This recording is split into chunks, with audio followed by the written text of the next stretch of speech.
Alrighty, hello friends, Mystery here, and I suppose I'm calling myself Mystery in this channel, whatever, it's the second channel. It's the Rogues Gallery. It's all about roguelikes, roguelites, and all stuff sort of associated with that. I will certainly probably also be featuring some other games I'm really enjoying on here. For instance, probably Mugenics at some point, which is not necessarily a roguelike really, but you know, I enjoy lots of games, especially ones with like random loot generation runs. I guess when I think about it in that sense, Mugenics kind of is. But today I want to start off by talking about Rogue Core, since the video that I recently did on the main channel actually did very well, and that's what told me that, like, oh, you know what, I could probably actually interest people in this content as well. And so thank you for joining me here. I don't know exactly what the shape or form of the content will take on this channel, whether it'll be gameplay focused or analytical focused, probably a split between. So yeah, either way, hopefully you enjoy me enough to come along for the ride. Now today's video is going to be about Deep Rock Galactic Rogue Core because they stole my name. No, just kidding. The video that I made for the main channel was about the three main issues that many players are saying, oh, this is the reason why I'm not liking it. One of them being the timer being too strict or something, which I disagree with. The second being that the perks are not very interesting and they don't really lend to any fantasy, which I definitely agree with and I will be expounding upon today. And then the third being that the perk selection system, the wrangling cats and dealing with your allies and the way that they're doled out is really annoying. Which is true, but I won't be getting into that too much today. So I wanted to give a little bit of background on where I'm at in terms of progression and how much I have invested, time-wise. I've invested 20 more hours since I made that video, so I'm at a total of about 40 hours now. And in terms of like my experience in the game, I have maxed both the Falconer and the Guardian twice, so they're at an equivalent level of 30, and I've maxed the Spotter once, so 15. So effectively, I have 75 levels of experience. And honestly, I probably have more than that because I've played quite a bit with both the Guardian and the Falconer after maxing them out the second time. Because you just need to max them out once to swap the perk decks. But I haven't played with these other two characters, the Slicer and Tracer, or Retcon, she's just Tracer. But that is because I'm just genuinely not all interested in continuing to play the game right now. And that is in large part because the game has gotten really bland and repetitive, and that's what I'm going to be getting into today. So I'm going to talk about why this game is so bland and repetitive, and it comes down to two major things. The first is that perk thing that I said I was going to be talking about. The perks are really lacking in this game, and I had people commenting on the last video, what do you mean the perks are lacking? Like, there's some really OP perks that people are sleeping on. They're really strong. I don't mean the perks aren't strong, by the way. I mean the perks are completely uninspired, and also the perks and the way that they are designed and the way the game is played leads you to making the mono build. In like 80 to 90% of games, you will make the quote-unquote mono build, and it sucks. It might win the game, but it's not that fun. And the worst experience is when, yeah, sure, you win the game, but you just kind of grok it through the game, and the only reason you win is because, like, you're just generally strong enough to beat the enemies, but you never really assemble any sort of semblance of a quote-unquote build, right? And that's what I'll demonstrate today with the perks. The other thing I want to talk about is the gameplay core loop, which is somehow a huge downgrade from Deep Rock Galactic. So disappointing, right? So disappointing, because Deep Rock Galactic, with its individual mission types, some of the pump jack missions where you're guarding the pump jacks that are pumping liquid morkite, those are highlights. That's one of the best mission types. So like, really, like, some of the mission types, the pump jack mission, I can't remember what they're called, but when you're riding the large mining machine that goes horizontally and you have to stop and mine the oil shale to keep the machine rolling, and then you have sort of that encounter at the end with the Heartstone, and you also have the newer one that has been introduced where it's a vertical elevator that drills down and the enemies swarm in on the sides, and then finally you will boost upwards with the jetpack at the end, sort of like a victory lap.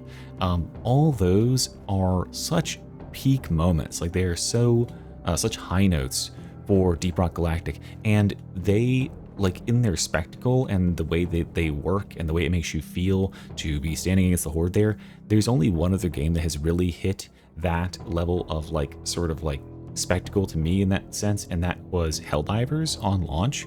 Like, Helldivers, it just kind of gets you swept up in the moment, right? They played the music, you're dropping into battle, it feels chaotic, but it feels like you got the chaos under control. You're just kind of wrangling it to keep it all together.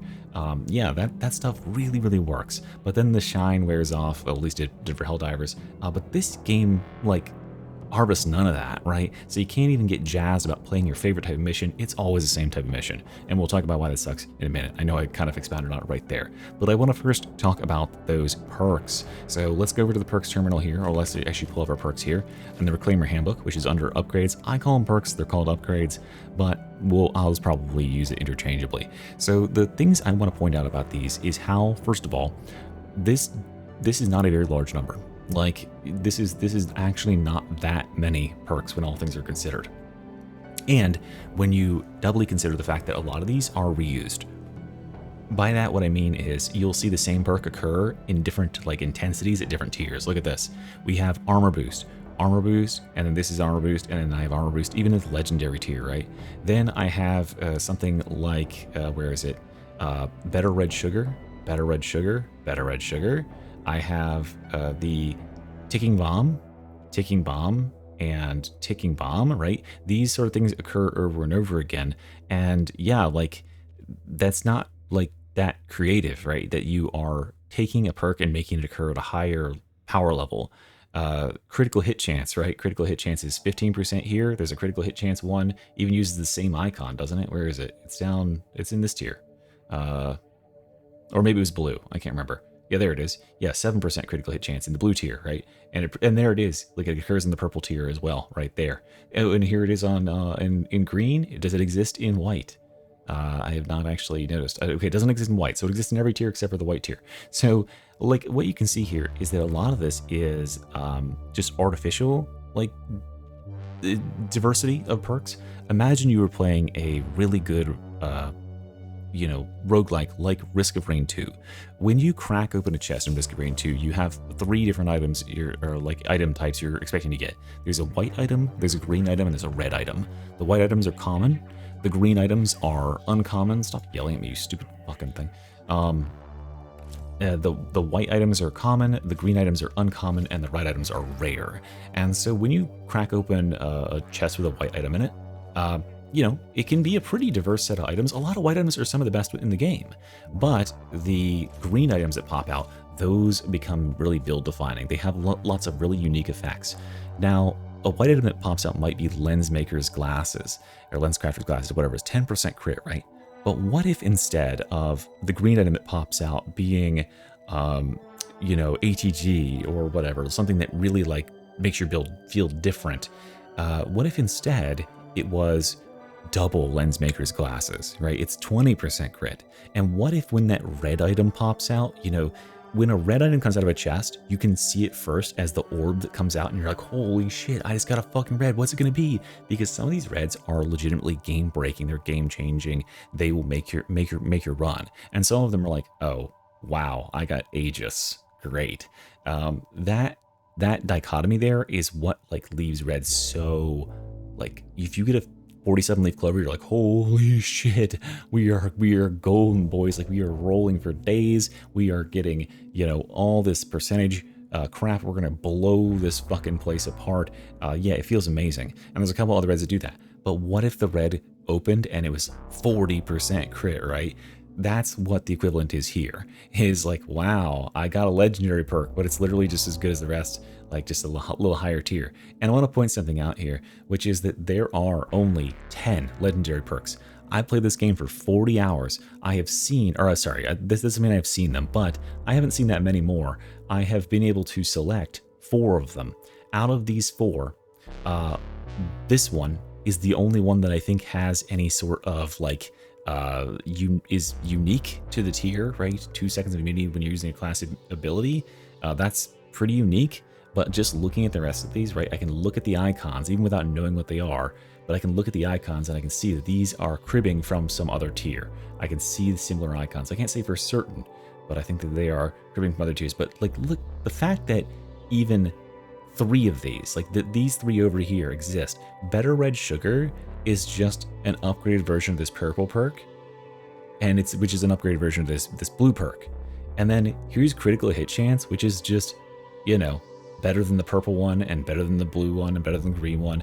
And then the worst one of them all here is armor boost plus 30 armor, which is so horrendous as a legendary. I can't even wrap my mind around why it's here. Because if armor is that valuable in this game, that 30 armor is considered a legendary roll, that like your team is supposed to be jumping all over that, you know what you could do instead?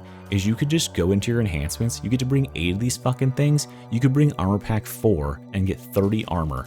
That's like a starting kit thing, right? You could just bring 30 armor as one of 8 perks that you can bring into the game for fucking free. So we have a legendary tier perk that is only appearing, like, it's so rare that in 40 hours I haven't been able to select 6 out of these 10. And one of them is this dog shit. That is crazy to me that someone looked at that and said, you know what? Our legendary perk should just be an armor that is equivalent to a starting level of buff. Wild. So yeah, that should tell you a lot about that. And I have a little bit more I want to go into here, but let's move down to the artifacts while I'm ranting about how bland these are. So artifacts, look at them, right? Just look at the visual design here. Look at, we got white, green, blue, purple, orange, and then here's red. And this has its own section down here. So even without knowing, even if you haven't played the game, right? Conceptually think about what's going to set these apart. And you've probably played other video games in the past, right?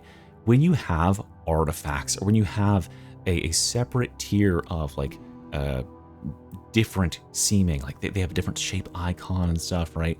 They seem to be a little bit, they're not the same as the rest of these. What is going to set these apart? To me, I would take one look at this and I would say, you know what? These are going to be very like unique seeming things. They're all going to be very unique. They're going to be like something that only niche builds will want, but if it fits with your niche build, it's insane, right? So like corrupted items from Risk of Rain 2, or there's tons of roguelikes that do this, right? Where you get an artifact and you will change your whole build to work around it because it's like, it's that pivotal. You'll make compromises to make everything else fit with this one really rare thing you got. So artifacts down here. Let me show you an artifact and let's see if we were right about that. Pro. 10% reload speed, 5% critical hit chance, 10% health multiplier, 10% sprinting speed. This is like, if this is like when you can't decide what you want to do with your level up in Dungeons and Dragons and you just take the talent points. You just take the skill points, right? You're just like, okay, I'll get some attribute points in here, which is a fine choice, but like, it is so bland. It does nothing to develop your character. Would you even notice if you had 5% more crit chance, 10% more health multiplier, 10% more sprinting speed? Probably not. Safety first, 35% health multiplier. Holy shit, wow, my health is going to be 35% higher. Great. Bastion, standing still. What a thrilling way to play the game, by the way. There's a ton of mechanics in the game that are about standing still, or at least 2 or 3.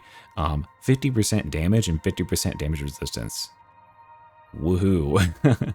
or my favorite, symbiotic here. While within 10 meters of an ally, you both gain 15% damage resistance. So this is like an aura in Darktide, basically. And have you ever noticed that in Darktide, you don't like think for even 1 millisecond about the fact that you have those auras on you that make you have like toughness damage reduction when you're near the zealot? The reason that you don't think about that shit is because it literally is like not even consequential, right? If you're going to take 15% less damage in this game, you're probably not going to notice it. Given the the amount of damage that enemies deal in this game is like 40 or 50, this is like almost a single digit number, and it's a buff that occurs to you and another nearby player. It's just a damage reduction buff. It has no other effects. It's like you won't even notice this is happening. This is supposed to be an artifact. This is supposed to be like a defining thing. Now, some of these are a little bit more defining, like caching, I think caching would be how we call it here, but overkill damage is stored and added to the next damage you deal. That can be pretty build defining. You could get CQC protocol, where if you're missing ammo, it adds to melee damage. Awesome, right? That can be pretty dang good. The problem with these is that this is pretty okay, but this one here, this seems like, oh wow, this is like the de facto way to boost your melee damage, but this is only through artifacts. You can just get other perks in the tree, like magazine routed here, 1% fire for 1% ammo missing from your magazine. is the same thing. It's just going to add that 1% damage as fire instead of only melee. So now you can shoot and you can melee with additional fire damage added, because that's how this additional fire damage works. For the longest time, I was under the impression that the elemental added effects on some of these talents, like armor charger and like magazine routed heat, that this was going to add this unique element only to effects that already dealt that element. So I would have to have like some sort of heat damage gun to use this. Incorrect. If you've got a gun that deals 100 damage of damage, this will add 100 damage of fire if you can miss 100 ammo from your magazine, which certain guns can absolutely do. So yeah, this just ends up being like a worse version of this. And this is a blue tier fucking perk. So yeah, and then we got stuff like when you're the last one alive, this is going to happen, so that may or may not even trigger. 10% crit chance and 50% of your crit chance that is dodge. 100% damage when below 20% health, right? These are so boring. These are so insanely boring. And I mean, this one is like the peak one pro, right? That is insane that someone said, this is an artifact and people will compete for that. This one, by the way, is 1 health every 2 seconds. You know, like just such an afterthought. There's also one in here that I have, I think it's this one right here. I haven't been able to grab it in a game yet, but basically it gives you 40% damage reduction and you lose like a percentage of that damage reduction for every point of health that you're missing. So it's just damage reduction. Woohoo. Everyone's super excited for damage reduction in a game like this. So yeah. That's where we're at with artifacts. Now, the point I want to make about what sort of build that this leads you into is that because there is not a whole lot of diversity here, because there is a pretend diversity with some of these talents, and yeah, it just really forces players into using the select handful that are powerful, that just like stack the odds in your favor, that win against the threats that the enemy can put out. And then there's a couple that are mandatory to sort of survive with the way that the game is played. So what I will point out to you, and this is what I would call the mono build that has just kind of ended up being the thing that people run in every game. Every build, generally, like I would say like 80-90% of builds will end up running a perk that causes an explosion or damage or retributive to enemies that hit you, some random health perks or defense perks because there was nothing else to get.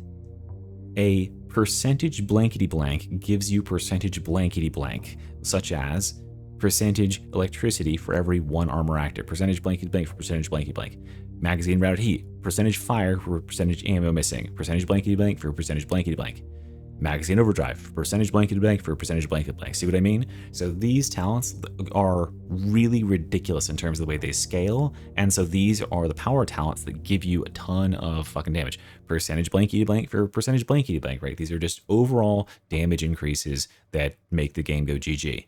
So we've got explode when enemies are near, general defenses, percentage blankety blank, and then you will need something to generate red sugar, which to get your health back, right? So sweet surrender, we've got some up here that are like, where is it? I don't know, there's some other ones that are up here. Oh, Hemoforge, right? You'll want things with red sugar or ways to regenerate health from red sugar because you're going to take damage.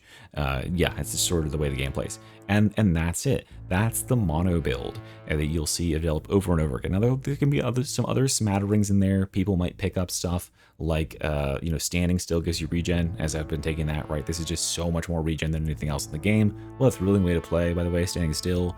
But overwhelmingly, these are the parts that you'll see used over and over again. And so we can actually go and prove that right now, because all I need to do is go here and go to run history, and we can pull up some of my runs and we can see how this shaped out. So I want to first take a look at this run right here.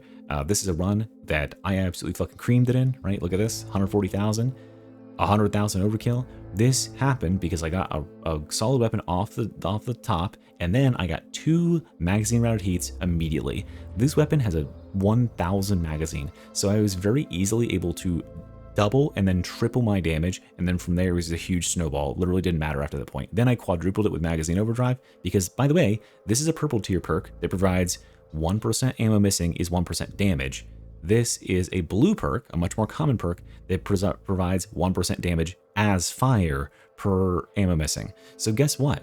This one here, it has synergies that this one doesn't. This is just adding damage. This adds fire damage, and fire damage has a couple of synergies. Now, Actually, I'm not quite done. Let's go back to this one more time and play one more game where I rant about these fucking talents, right? So we've got elemental effects here, right? We've got electricity, we've got fire, we've got toxin, and we've got ice, so which is somewhere down. There's ice on some of these down here. There we go. There's ice, frozen enemies, and ice and stuff like that, right? So I want you to play a little game with me, right?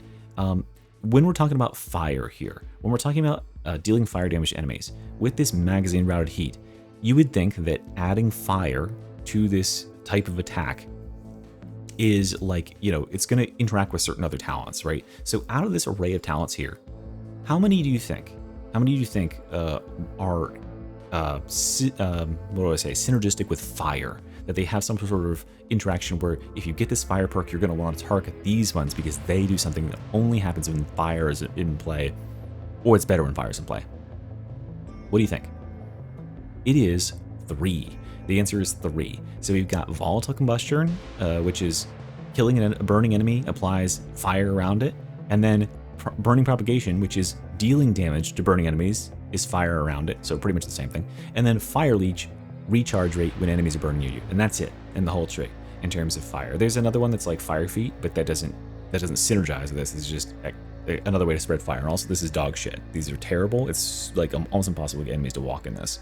So yeah, there's 3 that synergize with this. Okay, what about electricity? What do you think for electricity?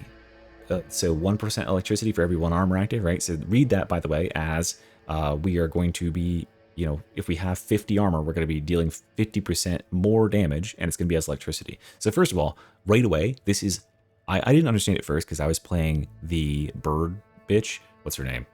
Not D. Reynolds, but I was playing as the Falconer, and so the Falconer has an electric bird that shoots electric damage. I kept taking this because I thought that this meant that it would scale my electric damage. Incorrect. I should have been taking this because this would be adding fire damage to my existing damage, and it's much easier to keep up. All you have to do is keep your magazine empty. This, you have to have armor. So if you get hurt, you lose your armor, you're fucked, right? So I was fucking up there. But this, electricity damage, how many perks do you think exist on this tree that interact with electricity damage? The answer is 2. So there's one right here with Arc Lunge, which zaps enemies around it. And there's one down here with, where is it? Shock Charger. When you're near electrified enemies, it replenishes 1 every second, 1 armor every second. Cool, right? So yeah, there's that. And then here's one more. Let's continue playing this game. Poison. Poison extraction up here. So damage dealt by poison to enemies within range restores 1 health to you. How many things on this tree do you think interact with that talent? Or, you know, do you think are to do with poison? How many other ones? Well, if you're good at making patterns, you probably see where this is going. It went 3, then 2, and this one only has 1. There's one other talent. Where is it? Here it is, Poison Aura. Automatically releases poison clouds. So there's one other talent in this whole tree, at least the ones that I've unlocked in 40 fucking hours of gameplay, that can actually give you poison. So you'll have to find poison on your weapon. Like, you'll have to roll randomly and hope you hit it.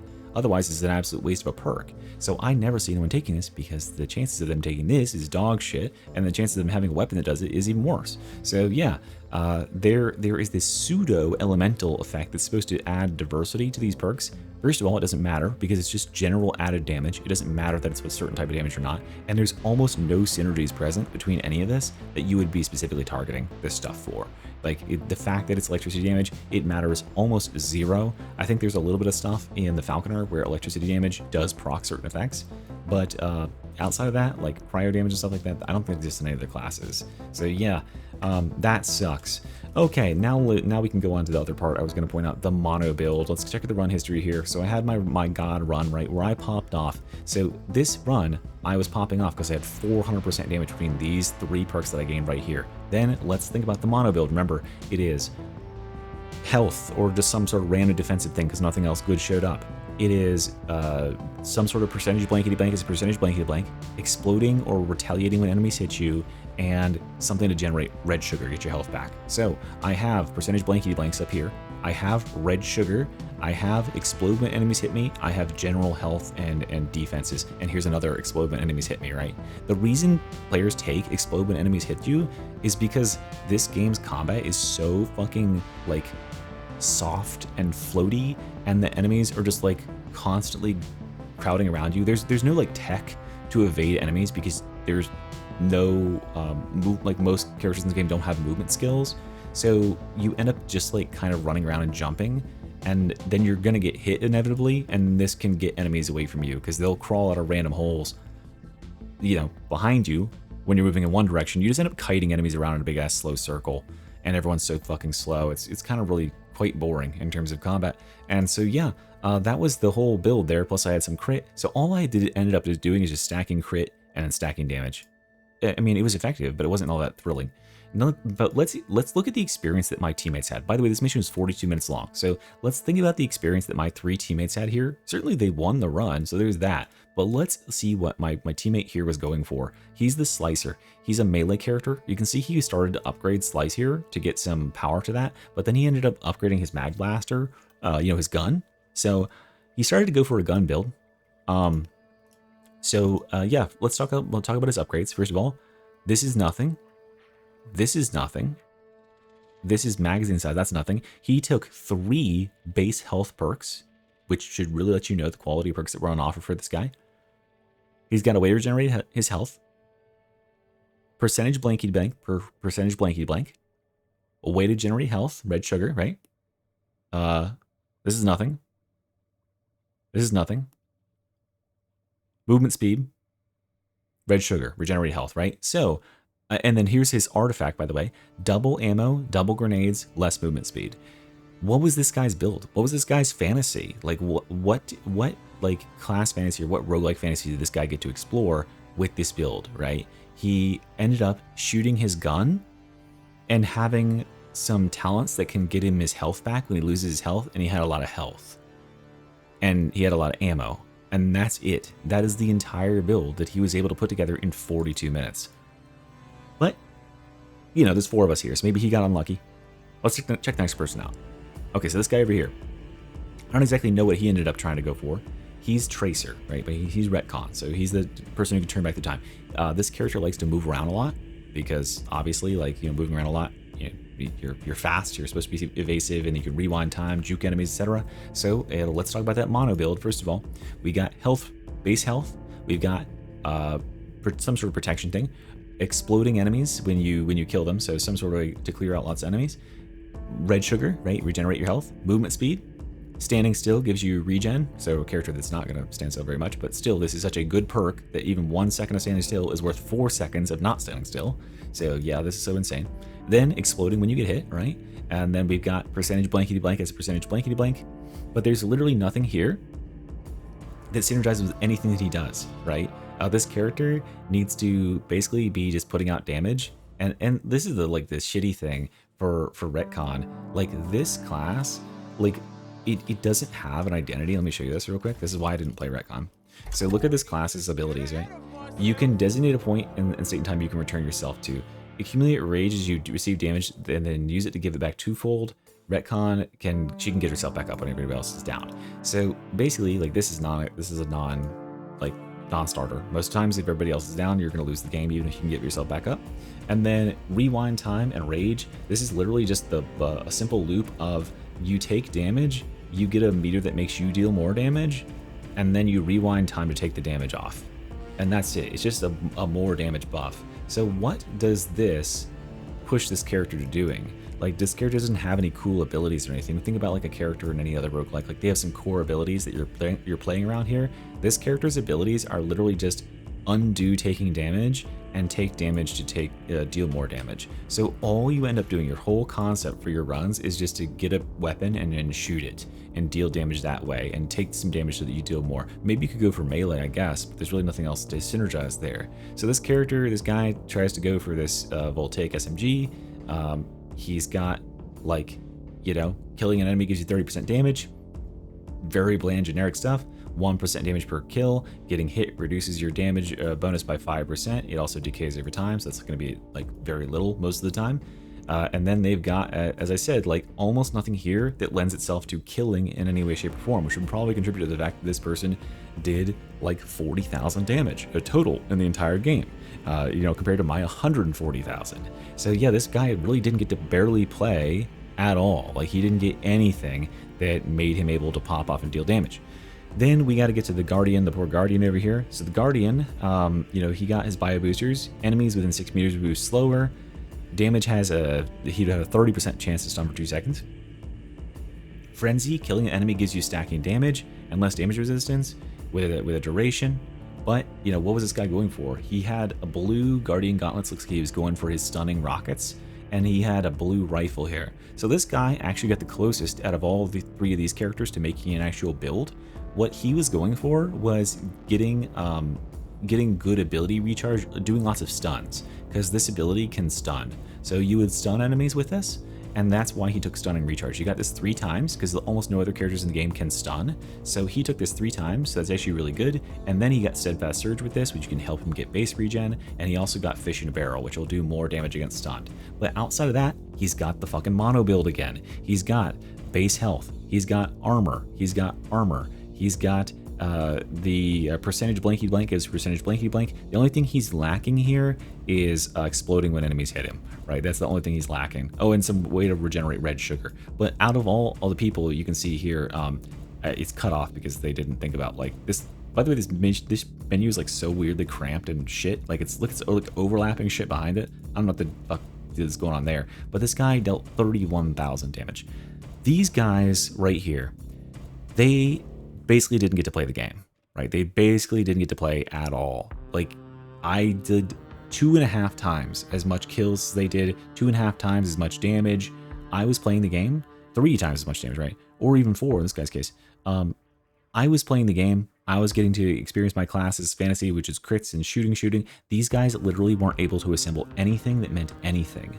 And that was 42 minutes of their life. How fucking bored do you think that they were in all that? That has to suck. So yeah, that's the real big thing at the crux, the core of Rogue Core's problem with like perks is that they have no identity. Half of them are copy pasted from another. There's a select handful that are just like power crept all the shit and are the ones that everyone's going to be clamoring for, and they make no difference because there's no synergies, there's no complexity to their interactions.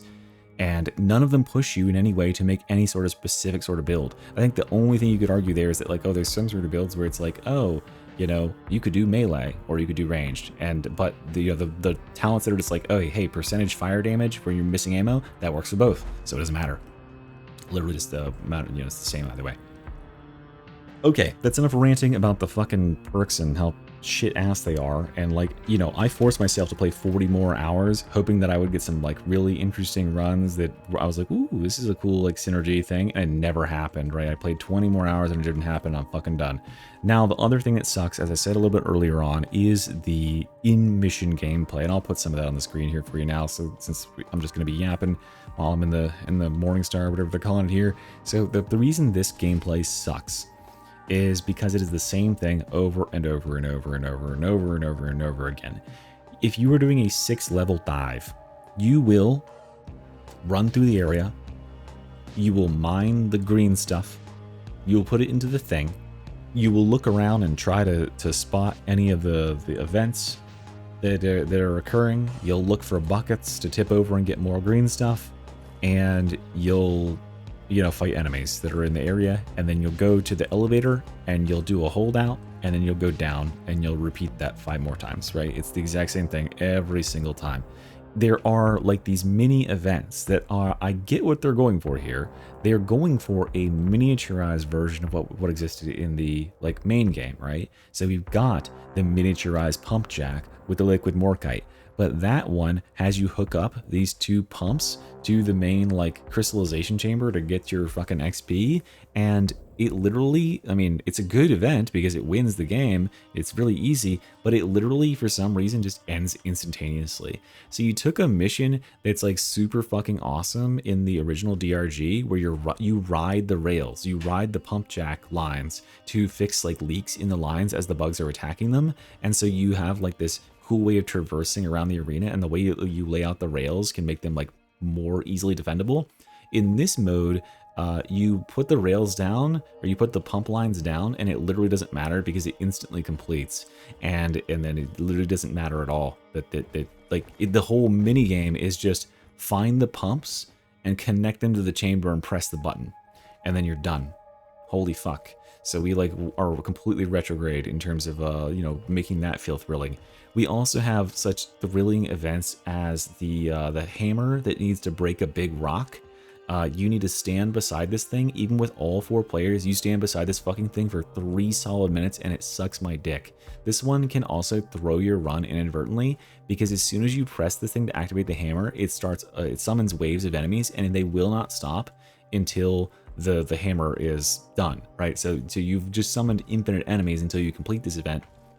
And this one has been responsible for probably more like just griefing of the game than any other one that I've seen. I've inadvertently done it before too, because I didn't realize that my team wasn't grouped up, or that it was immediately going to summon a butt fuck ton of enemies on them, and it just ended up killing them.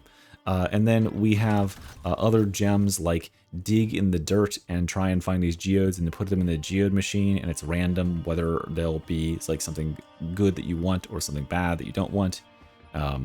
Great, like that one's kind of a game at least, but none of these really like have any staying power. They don't have any meat to them because they're mini games. They're tiny mini games, and this is just expeditions, right? This is literally just expeditions. It is take the most middling part of Darktide's like gameplay, right? The mid-game events where it's literally just hack this console, oops, it broke down, hack this console, oops, it broke down, hack this console, oops, it broke down, and do that 6 times. And then enter into an elevator and then do it 6 more times. And then enter into an elevator and do it 6 more times, right? That's what makes expeditions suck so much dick. And that's what makes this suck dick, is because you are doing the most menial tasks and you're doing them on each stage. You're running around looking for them, you're doing them, and you don't even care like about the task. You're just like, please fucking get done because I'm on a timer here, I need to fucking move. And then you're running around looking for resources the rest of the time. So there's really like no time to like, you know, strategize or like, you know, or a lot of resources. It's just kind of like go, just kind of cram these things out, blah, blah, blah sort of thing.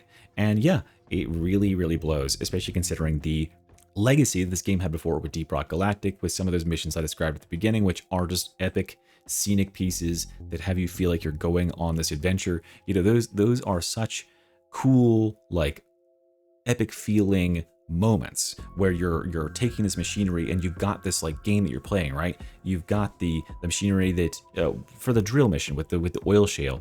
You have like a whole set of mechanics you're managing in this mission where you have to drill with the machine. While you're drilling horizontally, you have to defend the machine because the bugs are coming in the tunnel behind you. So you're shooting down the tunnel behind you, you're laying down your traps and stuff to keep these things off of you so that they don't damage the machine. Because if they do, it slows down the machine, you go slower, the bugs catch up to you, and you gotta keep repairing it. And then you'll eventually run out of fuel, you'll stop, you'll be in a cavern, you gotta go and use your your actual movement skills and stuff to go around the cavern and collect oil shale and refill the machine. And when you're refilling it, of course, the bugs are attacking, so you gotta set people to defend the machine because you don't want it to break. It actually does have like an HP bar, and if you lose it, you can't complete the mission.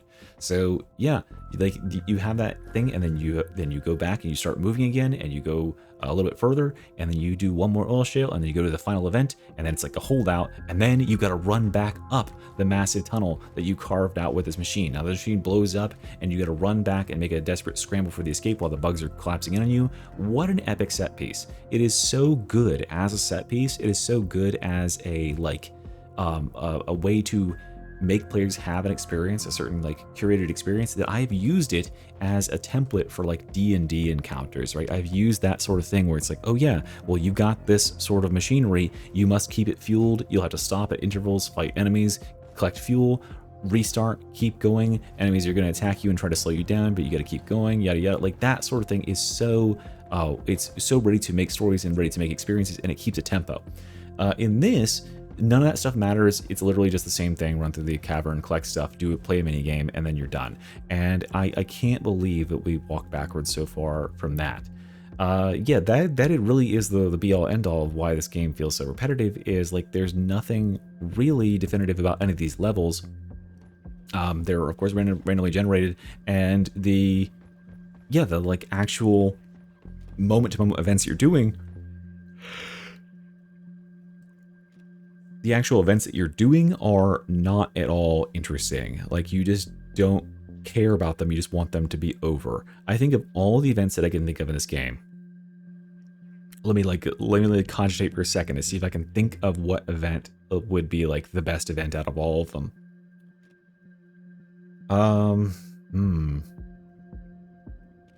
No. No, there's none of them that are really like good or like memorable at all. Like I literally can't even think of like half of them. Like half of them are just kind of turning into a blur.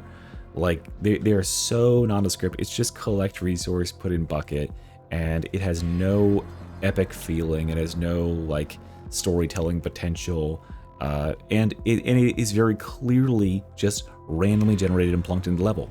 My question is, why was the concept that we had with Deep Rock Galactic not just copied and pasted here? They copied and pasted pretty much every fucking thing else. This game is Deep Rock Galactic, like through and through. It has the exact same graphics, exact same gameplay feel. You know, most of the weapons are carried over. Like every weapon in the whole game is in this game too.